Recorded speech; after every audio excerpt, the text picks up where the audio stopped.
Welcome, everybody. My name is Caroline Colas, and I am the Senior Director of Health and Wellness at the Marlene Meyerson JCC Manhattan.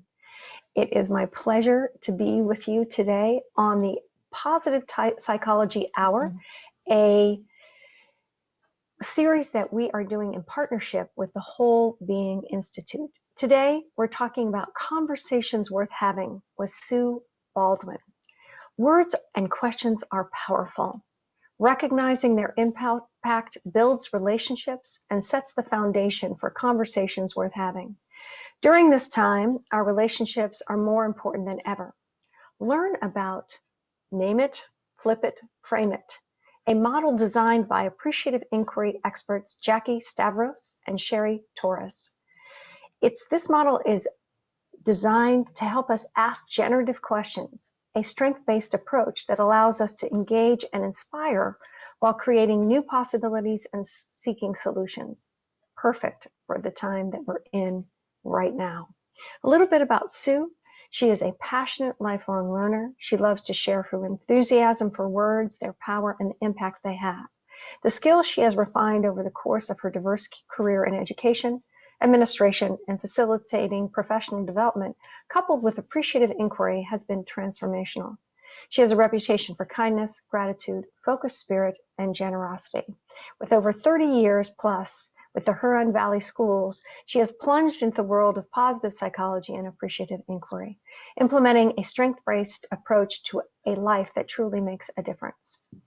She has received degrees, certifications, and completed coursework at Michigan State University, Oakland University, Central Michigan University, Erasmus University, Whole Being Institute, Center for Appreciative Inquiry, and the David L. Cooper Ryder Center for Appreciative Inquiry at Champlain College. She resides in Northville, Michigan. We learned just recently, 20 minutes from Ann Arbor, with her husband, Scott, of 35 years. They have raised 3 sons, all wildly successful in diverse careers. She loves cooking, traveling, exercising, exploring, sharing generous acts of kindness, and surprising her family. And today, I'm sure she's going to surprise us. She's made a hobby of visiting places of worship throughout the world. Welcome to the call, Sue. It is so wonderful to have you. I'm going to just spotlight you so everyone can see you. And Sue is also a recent graduate with me of the Certificate in Positive Psychology with the Whole Being Institute. And I want to let everybody know that the next cohort is going to be starting in February. If you hear a little bit of snoring, that's my dog in the back snoring. Having a good time. But I'm going to put something in the chat about the Whole Being Institute. And Sue, just give us a little quick highlight about the impact of the SIP program on your work, and especially the power of words, which you're so fond of. Thanks, Caroline. I would say the Whole Being Institute and the Certificate of Positive Psychology has, as you wrote or heard in the bio, has really been transformational. It has impacted all aspects of my life, and I'm so grateful for this opportunity and very humbled to be with all of you today. It really is an honor and a privilege to be able to share something that really is exciting to me. And I read a quote yesterday from Simon Sinek that said, "Words have the power to change our hearts and minds and enliven our imaginations." And that really does resonate with me and helps us look at the world we are. And I'm hoping that you will thoroughly enjoy yourself, be engaged, and look forward to sharing this with you. Awesome. And just one quick question before we start. Sure. How was it for you taking the Whole Being Institute Certificate in Positive Psychology during the pandemic? I mean, some people are considering it on the call, and I was just wondering, I know for me, it was really helpful, but how about for you? I think that it really helped me be grounded, helped me, as you'll see from this presentation, be a leader of my own life that's above the line, and to always look for and find the silver lining. And so it helped me balance some internal growth with who I am as a person, and also helped me to look at the world a little bit differently. So it was really a wonderful experience, and a nice diversion from worrying about sanitizing spaces and trying to stay healthy and also connected. So it was wonderful. Well, so you guys, I'm going to put in the chat. I know we've had one person on our positive psychology call lunch hours. Go ahead and sign up. And I'm just going to encourage everybody else, if you're interested, to check it out and even contact the Whole Being Institute, because we can't recommend it highly enough. Sue, let's jump in to your project and your presentation today. Perfect. Someone asked me what got me so focused on words and questions. And I would say that that probably came from one of my hats in my position as an director of state and federal programs. And that was looking at my hat as the early childhood director and saying, and watching the interactions between adults and children in a high school curriculum that we implemented. And to see the exchanges between children was just so heartwarming. The adult would say, wow, Joey, you built a tower this big and you used an A-B pattern. Tell me about it. And it was just, you could see the child's face light up, and they would say, well, Mary and I, and we took red and blue blocks and we put them together and we took a ruler, and did you know it was this tall? And it really, for a 3 or 4-year-old to be able to have a 2 or 3 minute exchange was just amazing. And I looked at those conversations and saw the impact that it had with children and their growth and blossoming.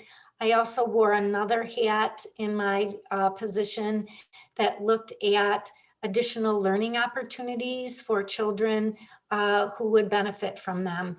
We called the structure of that in our elementary classrooms win time, what I need. So every student in the classroom got an additional opportunity for learning, and that was varied. We didn't call them the buzzards or the kids who, weren't able to get it, or children with disabilities. We just said, this is what everyone needs. And to see the impact that that had on achievement was amazing. I was working with some of our staff and encourage them to think about the words that they used. And I used this book called Words and Your Heart because they really do have a huge impact on how we feel.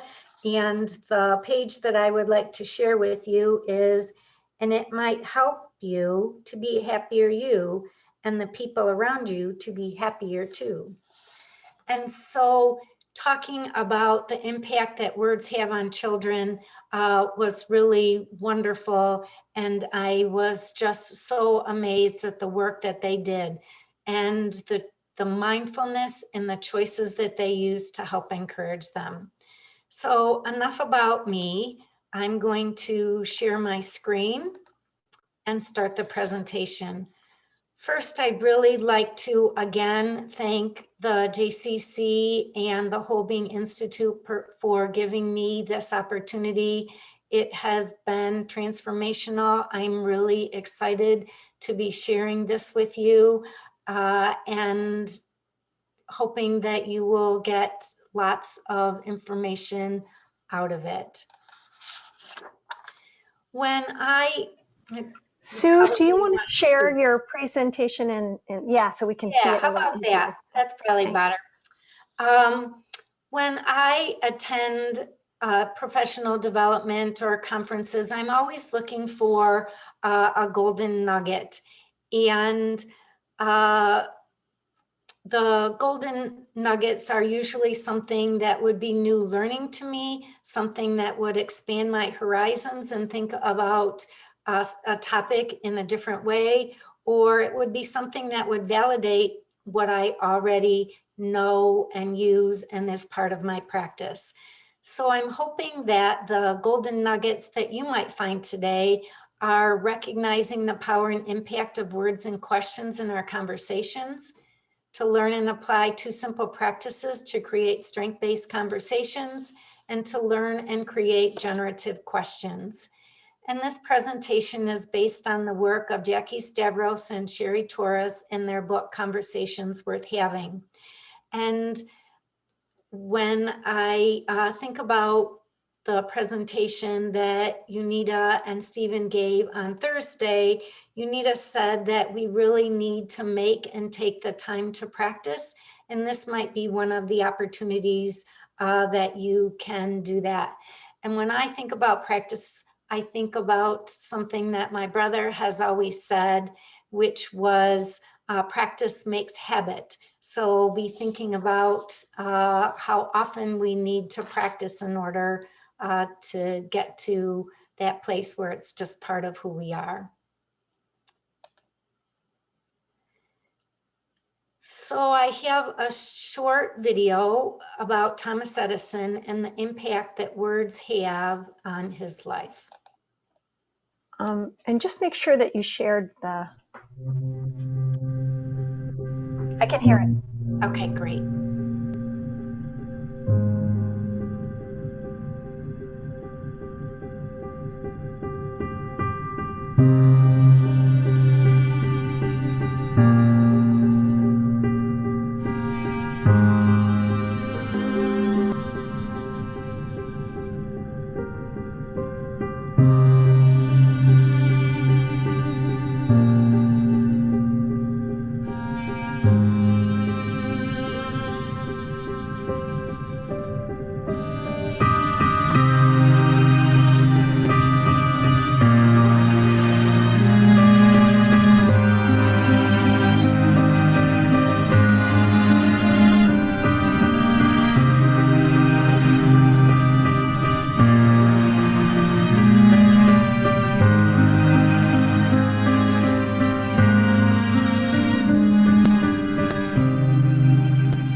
Pretty powerful and emotional for sure. When we think about the impact that Thomas Edison had on our life, can you imagine if what we heard from Thomas Edison's mom was what was written on that page? And when I think about Stephen and Unita, I heard Stephen say, we need to have the courage to make choices to be a light. And so this is our opportunity to choose to do what really matters, because we don't know the impact of our words or the questions that we have sometimes until long after the fact. And one of the requests that I have for you is either an invitation or a challenge. I personally like to be invited to try something new. If I would have asked one of our 3 boys who are quite competitive, if they would be interested in being invited to try something new, they may not be willing to do anything more than what they were currently doing. If I challenged them and made it a game and said, do you think you can do this in this amount of time? I think it would have inspired them to give it a try. So I will be asking you or inviting you or challenging you to be using these two simple practices at the end of the presentation. I have some quotes up here, and they are also in the chat. And I would like you to think about which quote most resonates with you. And I'll read them all off and just kind of put a mental note of which one most resonates with you, and we will be polling at the end. The first quote, number 1, we live in the world our conversations create. 2, we must be careful about the words we use. Someday we will be able to measure the power of words. 3, words have power, words are power, words could be your power also. 4, watch your thoughts, they become your words. Watch your words, they become your actions. Watch your actions, they become your habits. Watch your habits, they become your character. Watch your character, it becomes your destiny. 5, the power of words is immense. A well-chosen word has often sufficed to stop a flying army, to change defeat into victory, and to save an empire. 6, words can inspire, words can destroy. Choose yours wisely. We can also look at this same quote and replace words with questions. Questions can inspire, questions can destroy. Choose yours wisely. And number 7, be careful with your words. Once they are said, they can only be forgiven, not forgotten. So I'll give you just a minute to think about which quote most resonates with you. And here's the poll. So all you have to do is click on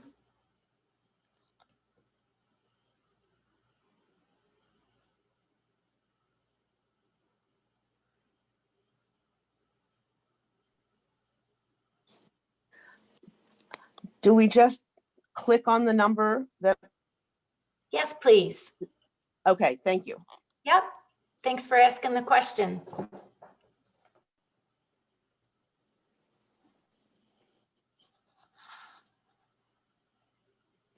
I'll give you another few seconds.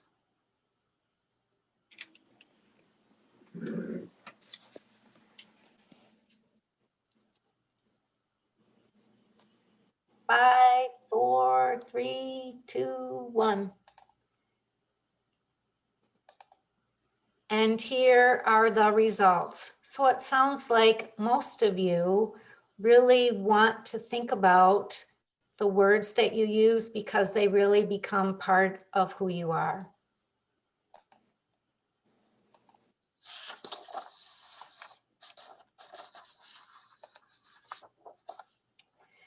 What I'd like you to do right now is to remember a conversation. And before we start that activity, you'll notice in the photo that there is some social distancing is what we here use to keep us safe during COVID.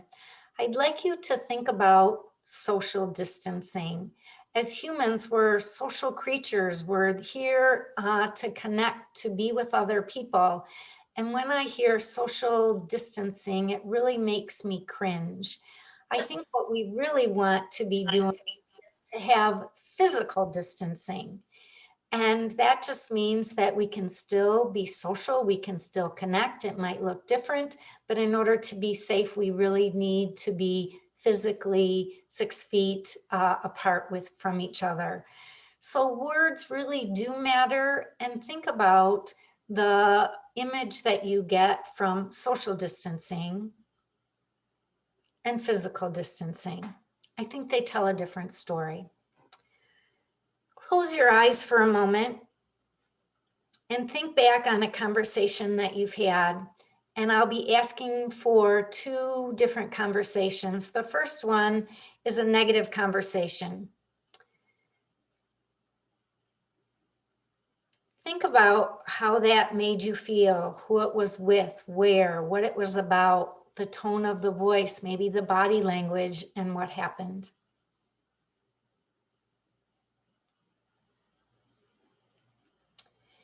If I had to guess, it was a type of conversation that made you feel defensive, angry, maybe even sweat, maybe had you speak before you thought and put you in a very destructive, angry type of mood, and it really impacted you.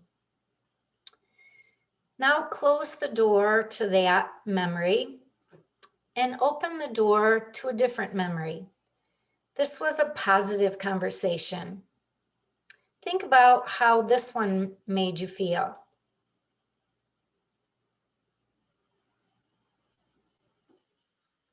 Did you feel happy? Stand a little taller? Feel loved? Was it an appreciative conversation? And I'm guessing with both of those conversations, you really felt something different. If you would put your thoughts and feelings in the chat, that would be great. And I'm guessing that Caroline will be sharing some of those with us.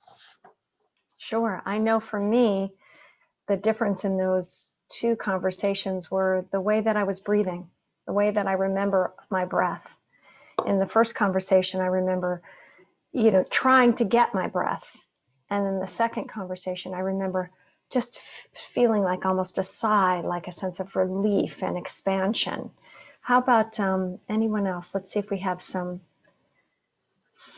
comments in the chat. What do you sense, or what comes up for you with one conversation and then the other? Could be in your body or spire, right? Spirit, physical, relational, intellectual, emotional. Let's see. Vance was saying negative, felt let down, a bit hopeless in the first conversation. And in the positive conversation, happy, fun, funny, and creative, loved. Emily shares that the negative conversation left me with a stomach ache. And yes, thank you for your shares, everybody. Kate says, literally feeling smaller and then more expansive. Anne says, my sensation was in how I held my shoulders up and tight versus relaxed. Beautiful. Very observant, everybody. Ellen said, first feeling was shocked and defensive. The second was love. Sherry says, negative made me feel attacked, and the positive conversation made me feel supported. And Lori, the first conversation was very narrowing, tightening, and diminishing of creativity. Joanne says, unleash unease and self-doubt, she noticed. And then much more alive and happy in the positive conversation. The positive conversation made me feel connected and expanded my possibilities, says Lori. And Ellen says, positive, I was connected with the lunch and learn. I felt not alone, that I was enough. And yeah, so, Yeah, and that's more, right? wonderful. Sorry, can I ask a quick question? Sure, always. I am very low tech and I'm trying to figure out how to make a comment here other than just bursting into what's going on. Okay, let me help you with that. So on the bottom, are you on the bottom of your screen? Yeah. Are you on a computer? I'm on an iPad. Okay, so it's going to be in a different place. You're going to find, you know the button where you can unmute? Yeah. I mean, Okay, I saw the thing where I could see raise hand and. Yes, I understand. But in the button where there's like the mute function, do you also see one that says chat? No, I see mute, stop video, Okay. share screen, participants, Right. and more. So what we're going to do for right now is I will get your phone number and I can actually call you so we can keep going with the presentation, and you can and I'll help you with that. Here's I'm going to put my email in the chat, and then I'll put it, and then I'll help you. Okay. But for right now, did you have a question you just want to ask? No, I was going to say what I thought about what Sue was saying. Okay. And what is it that you thought? Why don't you go ahead and share with us? my most negative experience, I would say, the word that came to mind was belittled Mhm. and less. Mhm. And for the positive conversation? I'm sorry to say I couldn't think of one. Well, how about right now? Thanks for having the courage to share. We really do appreciate that, and it will all help us to find the right words and to realize the importance of each and every conversation that we have, how it impacts ourselves, and a perfect segue into talking a little bit more about where these feelings come from. So science really helps us understand positive or appreciative conversations or negative depreciative conversations. And I'm going to do my best job at being a scientist. And so in a nutshell, here's a quick talk about neurophysiology. Negative words or questions or conversations release trigger hormones, one of which is cortisol, that puts us in that reptilian me protect part of our brain to make sure that we're safe. It sends us back to those dinosaur times. And those hormones that are released into our body suppress our immune system, increase blood pressure, increase our heart rate, and really age us. It puts us in that fight, flight, or freeze part of our brain, and it sends us to, I'm going to protect, it's all about me. And because of this fear, and I heard Stephen talk about fear as false evidence appearing real, it puts us into that part of our brain. I heard Caroline last week talk about the blame shame game. It really sends us in to defend and retreat. And so we really are living our lives below the line, and we'll talk about that in just a minute. Positive words, on the other hand, trigger happiness hormones like oxytocin, and these do just the opposite. They release hormones that reduce our stress, they regulate positive social interactions, and also help with trust, empathy, and the process of bonding. And these all help us connect with other people. It takes us to the we part of the brain. And as much as we think about conversations being between people, we also need to take a step back and that remember that we also have conversations with ourselves. We call that self-talk. And those are real conversations that impact our health and well-being. And so, Oops, you're frozen. So she's frozen for a moment. We're is just going to that when you wait. feel those, see what you can do to think about it as an opportunity for. Yep. Sue, you froze for Yes. a moment. So can you repeat what you were just saying? Sure, thank you. I said one of the conversations that we talk about are those conversations that we have with people. And we also need to remember that there are conversations that are real that we have with ourselves. And those are self-talk conversations, and that those impact us just like those conversations that we have with other people. So remembering that we can think about a challenging situation as something that is attacking us, or we can change our mindset so it's something that we might be learning more about. So the easiest way to think about how these two neurophysiological concepts have with conversations and the impact that it have is to share another video that was created by the Conscious Leadership Group called Location, Location, Location.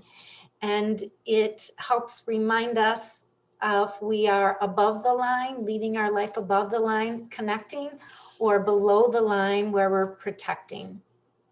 And as most videos, there's usually an ad that starts us off. GrahamFranks.com. Perfect. One question that conscious leaders ask themselves over and over is, where am I? To support leaders in locating themselves as they ask the question, where am I? We offer this tool, a line, a simple black line. At any moment, all leaders and all people are either above the line or below the line. Our location describes how we're being with what is occurring in our life right now. If we're above the line, we are open, curious, and committed to learning. If we are below the line, we are closed, defensive, and committed to being right. Stop right now and simply ask yourself, where am I? In this now moment, am I above the line or below the line? Typically, when people are below the line, they believe certain things about the world. For example, they believe there is not enough. It could be that there's not enough money, or time, or space, or energy, or love. People below the line also believe that their story about the situation is right. People below the line also believe that there is a threat out there. Something or someone is threatening their desire for approval, control, or security. And people below the line see the situation as serious. The deeper below the line they are, the more serious things look. People below the line tend to behave certain ways as well. They tend to cling to an opinion, find fault and blame, gossip, explain, rationalize and justify, get overwhelmed, and avoid conflict or pursue conflict for the sake of winning. When people are above the line, they believe that learning and growing are more important than being right. They believe that all people and circumstances are their allies, here for their growth. They believe that from a distance, almost everything is funny. People above the line live in curiosity, listen deeply, speak unarguably, question all their beliefs, and live a life of play. Now, knowing what you know about being above or below the line, where are you? One thing to know as you consider this question: we are hardwired to go below the line. Literally, our brain is programmed to perceive threat, and when it does, a chemical cocktail courses through our veins, and we go below the line. This reaction was designed to help us survive in the presence of a real threat to our physical survival. An issue for modern-day leaders is that often our brains can't tell the difference between a threat to our physical survival and a threat to our ego or identity. We react and get defensive when we experience a threat to our ego. So in many ways, being below the line is natural and normal. But when we are below the line, we're not in a state, literally brain state, of high creativity, collaboration, innovation, and relational connection. We're simply trying to survive. Leaders today can't thrive if they're in survival mode. So the first activity of conscious leadership is location, location, location. In this now moment, where am I? Telling ourselves and others the truth about our current location begins the great conversation.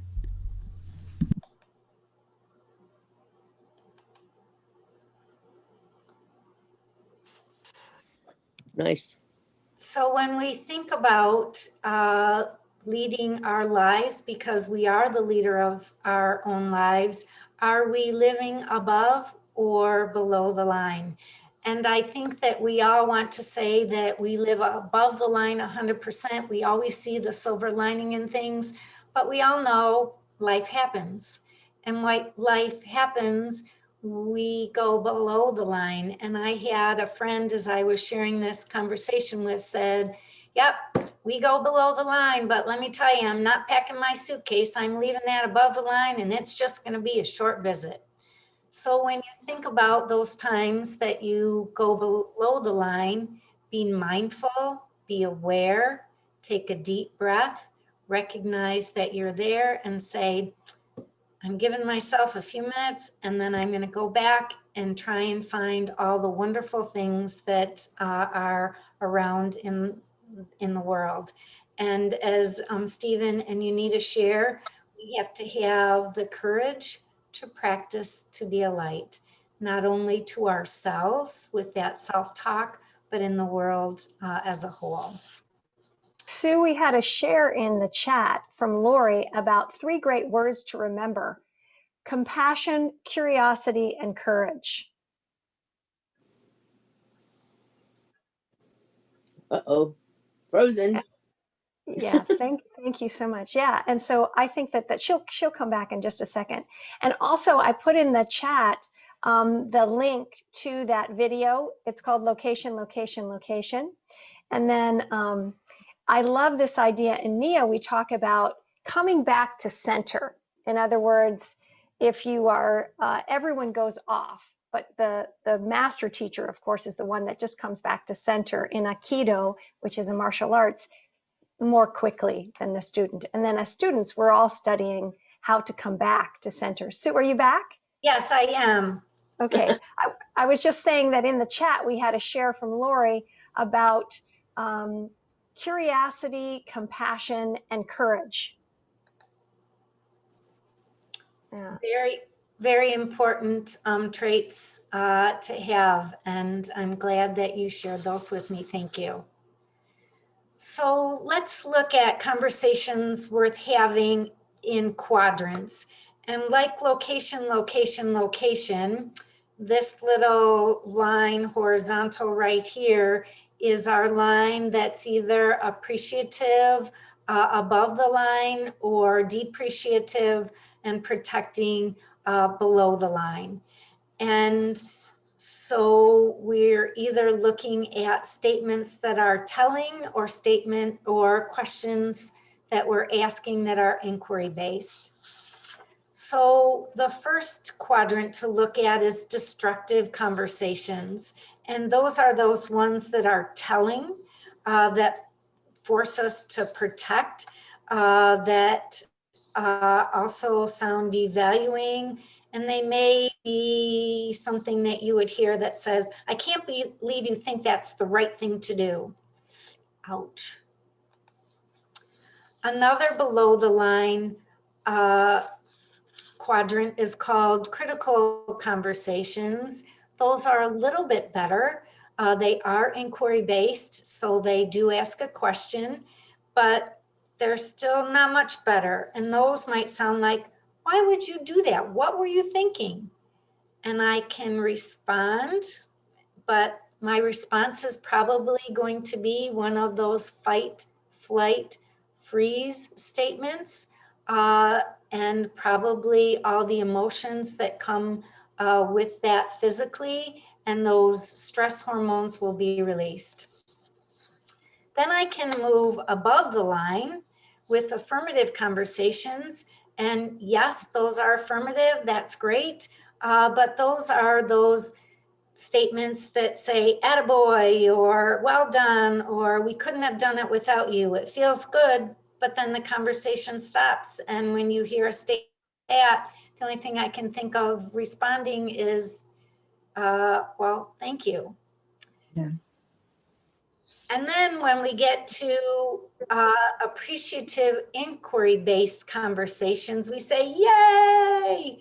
Those are those conversations that are worth having because they ask a question and encourage collaboration. It might sound something like, what ideas do you have that would make this project more collaborative? And so that starts a dialogue in which we can talk about where we are, what we value, where we want to go, the vision that we have for the future. So the two simple practices that we're going to be talking about are positive framing and generative questions. You've likely heard the story of the Cherokee grandfather who is having this inner conflict between the good wolf and the bad wolf, and the positive and the negative. And he's sharing this conflict that he's having inside of himself with his grandson.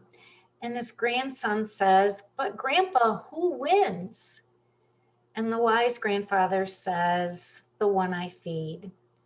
And so this, again, is an opportunity for us to feed those practices that are positive, that are generative when we ask those questions, so that we turn those stressful, challenging conversations into ones that bring us hope and bring us together.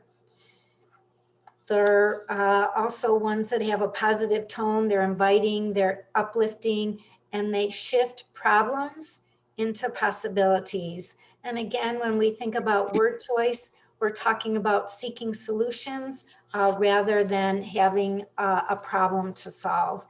Positive framing helps generate questions that support a shift in a new direction, and it also helps us resolve that issue. Generative questions help make room for seeing things in a different light and allowing new information to emerge that stimulates new thinking and creativity. It inspires and talks about what's possible. And again, this is from the work of Jackie Stavros and Sherry Torres in Conversations Worth Having. So a little bit about positive framing. As you saw from location, location, location, we quite often start in the negative and we talk about and think about a problem. And we're just going to name that problem. The next step is to flip it and to think of the positive opposite. The next is to frame it, to think about what our desired outcome is from that flip and what would be possible if that positive opposite were true. So let's create a positive frame, and I will give an example of something that probably is on the lighter side that is meaningful to all of us. The problem is it's January 19th, and every year I make a New Year's resolution. And on the 19th, 19 days into the new year, I've already broken my New Year's resolution. I just don't know why I keep them. I don't know why I make a New Year's resolution if I can't keep them. My flip it is that I can keep a New Year's resolution. And my hope, my desired outcome, my wave my magic wand is that my New Year's resolution has become a new habit that makes me a better version of me. Before we start talking about the generative questions, let's just review quickly about questions. And questions can be above the line, or questions can be below the line. And when we're above the line, we're really looking at seeking solutions. They help us build connections and a shared understanding. They shed light on differences. They communicate that I'm valued and respected. They help identify strengths, and they generate new knowledge and shared outcomes. Those questions that are below the line are those ones that catch us in that fight, flight, or freeze part of our brain, and ones that we really want to try and reduce as much as possible. When we're asking generative questions, we really want to talk about what we're curious about, what we don't know for sure, questions that help us move towards that positive frame. And I shared one of the books was The Word Collector, was another one that I shared with my staff. And I think Jerome, the main character in the book, really, I hope you can see that. Jerome collected words, and one of the words he collected was wonder. So when we're asking generative questions, we're really thinking about things we wonder about and things we're curious about. So let's go back to our frame. My New Year's resolution has become a new habit that makes me a better version of myself. And remember, I'm thinking about self-talk in this as well. And here are some questions that I generated. What does it feel like when you've taken a practice and made it a habit? What have you done in the past to keep a resolution? And now I've given you a couple. How about in the chat, if you post.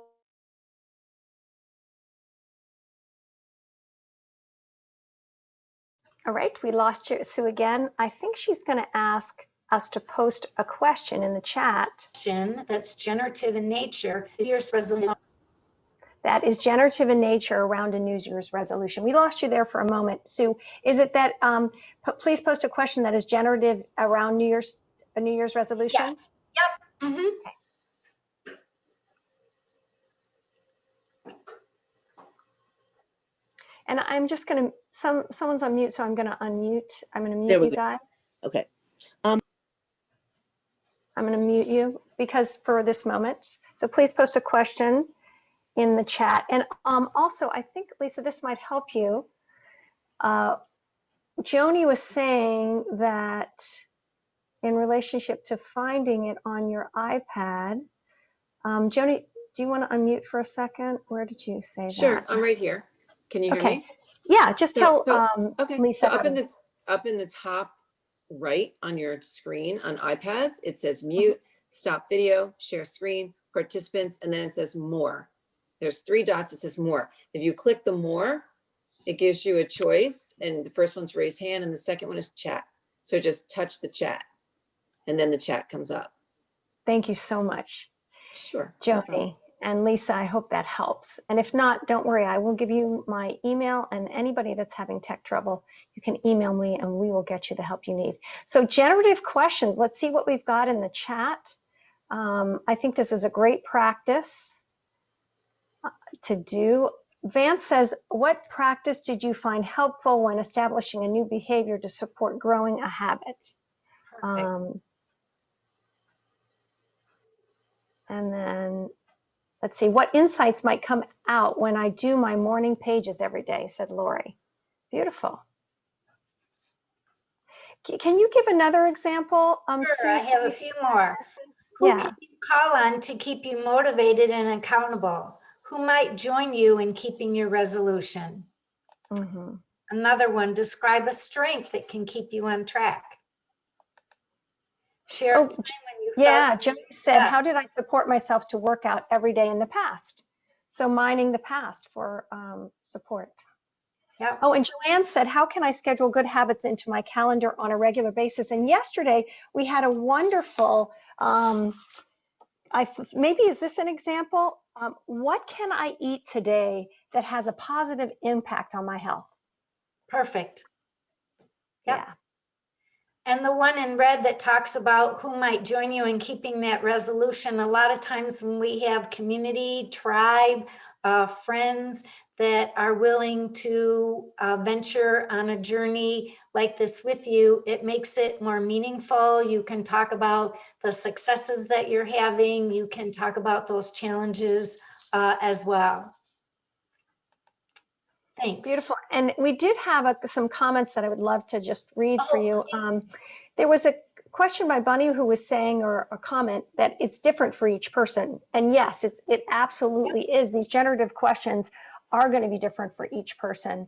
We know that each brain is individual. So it's really important. And of course, positive psychology and Barbara Fredrickson and Sonia Lemirsky say all the time about like picking the practice that is going to work for you. Yep. Vitally important versus then trying everything, right? Every single practice. Yep, absolutely. You have to, there is no one size fits all. So figure out, which one works for you. So we went through kind of a lighthearted example with a New Year's resolution. This one has been in the media for quite some time. It's a little bit more difficult, but it seems appropriate with the JCC theme this month about relationships and enriching them and helping them grow, and also with MLK Day yesterday, and especially with Martin Luther King thinking about his dream for our country. So let's give this one a try. Talking about racism is a difficult and often depressing conversation. My example for Flip It is conversations about social justice and equality can be insightful and empowering. And one of the things that I'd like you to notice again is word choice. When we think about racism and we think about social justice, I think they tell two different stories. When we're defining social justice, it says an ideal condition in which all members of a society have the same basic rights, protections, opportunities, obligations, and social benefits. When we talk about racism, It is the lack of fair treatment of racial groups designated as other in society.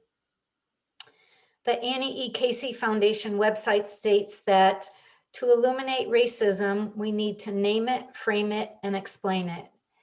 And I would like to say that they're missing a step in the frame it, because by framing it and asking generative questions, we're able to come to some common understanding of what words mean and how it might look differently. We'll have a shared understanding of what that might look like. So again, we have to decide, and we have to be courageous to be the light, to decide what kind of story we want to tell. In the chat, can you think of another, or can you think of a frame that you would like to propose for what the ideal would be with regard to conversations about social justice? If we are looking for our desired outcome, our dream come true, what would that be? And I'm sure Caroline will be sharing some of those with me, since I can only see my screen right now. Sure. And Sue, it was name it, frame it, and what was the other one? The first one is name it. Mm-hmm. Just flip it, and now we're going to do a frame it. So what's the desired outcome? What is our wave our magic wand and have our dream come true? What is it that we want our flip it to embody? Right. And so Lori was saying when we prime positivity, it keeps the forward momentum.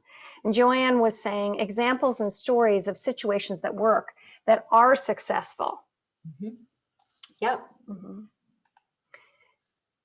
I was going to say, so here's an example of the frame it. The conversations about social justice bring us to a better collective understanding and empower us to move forward with equanimity. And equanimity is a new word for me. And the definition is mental calmness, composure, and evenness of temper, especially in difficult situations or conversations. I call this the cooler head prevails mentality. And so it takes a lot of energy when we're having difficult conversations, and it's worth every ounce of that energy if we're able to frame it in a way that brings us to a better place. And so when we're thinking about framing things and we're thinking about equanimity, having those difficult conversations take practice, and it's hard, and it's something that we need to be mindful of and take deep breaths so that we can make sure that all those hormones that help us get to the we part of our brain and connecting is important. So let's practice asking some generative questions. What questions can we ask that start a conversation that get us to that desired outcome of having conversations about social justice that bring us to a better collective understanding and empower us to move forward with calm and ease where cooler heads prevail? And there's a lot of comments in the chat about loving the reframe of resolution to aspiration. You know, right? So that, and then Joanne was saying, well, she said examples of stories or situations that work, and Lilia was saying shared experience. Marsha was saying, I look for commonalities, and yeah, it also can be called, Joni was saying, aspiration. It also can be called an opportunity for growth. Yes. Beth suggested that, and that's a wonderful invitation. Everyone taking action in their lives to support social justice was what Julia shared. And Anne says, bringing us to an understanding that we are all the same and that have the same worth and value around equanimity, right? And Donna was saying, I love the idea of reframing resolution again to aspiration. So I would also say, is there a way to you know, incorporate resilience in that we are looking at the discomfort and also at the same time reframing it? Let's like, I recognize that conversations around race and social justice may be uncomfortable, and yet I'm willing to have them because I believe that I will grow from them, and that the results I have will be closer connection to and more equality. Do you know what I'm saying, Sue? Am I on the right track there? Yes, yes, absolutely. Because what we're really looking at is that those conversations can be our golden nugget. Those conversations can help us see things in a different perspective that we may not have seen them before. And so by coming to a common understanding helps us move forward and get to our aspirations and our desired outcomes. And so a lot of the comments that I heard Caroline share could be tweaked into, made into some questions. So when we're having those conversations that, remember, are appreciative and inquiry based, that help us have a conversation, people talking back and forth over a period of time, rather than something that stops a conversation, but helps us get to that shared understanding to move forward. Some suggestions might be, how might we work together to shift our systems and structures in ways that help us? Great. And we're almost out of time, and there's been some wonderful things in the chat. Ellen says, Sue needs to work with our new administration. And, then you want to know what? I would just like to share very quickly. I had some other things, but I want to get to the end real quick and share the resources that are available in Conversations Worth Having today. Again, please feel comfortable contacting me, but I'd like to end with a very short video that really kind of brings the power of words home.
beautiful.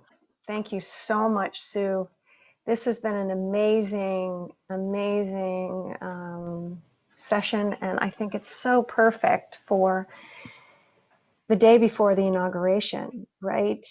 As we have our poet, a young woman, the youngest poet that will be speaking at the inauguration. And it's going to be interesting to hear her words. And also, as we think about going forward as a country and as a people, how to unify. So I really appreciate, and there's just, the chat is just exploding with thanks, perfect timing. Oh, you're welcome. And for those of you who are interested in saving what was in the chat, if you just go to those three little dots and press them, and one of the choices is to save the chat. But again, as I started, this is either an invitation or a challenge to be mindful of the words that you choose and the questions that you ask to make sure that we make this world a better place. It's our opportunity, as Stephen said, to shine a light because we do have the power to be able to make this world better. And again, thank you to JCC, to Caroline, to Phoebe, and to the Whole Being Institute, because it really has been a joy for me. And I read a quote that says the value of learning is better when we share what we learn. So thank you for giving me this opportunity to share what I've learned. Emotional for me. I really appreciate it. You're so welcome, Sue. I think Beth said it best. She said, Sue, I am so inspired by you. You are a gift. Thank you for sharing your time, good energy, and knowledge with us. Thank you. All right, everybody, a little bit of an emotional Thank you. Session for me. I don't know if anybody else is with me in that. You can raise your hands if you are. Emotional time, please place your hands on your heart. Have empathy for yourself right now at this challenging time. We have never been here before as a world, as a country, individually. So hats off to all of us for getting up every day and breathing in and out. Let's just start there. And tomorrow we have an amazing day. May we be safe. May we be healthy. May we experience freedom and peace, individually, collectively, as a country, and as a world. We'll see you on Thursday to continue this conversation. And thank you so much. Thank you. Take care. Bye-bye.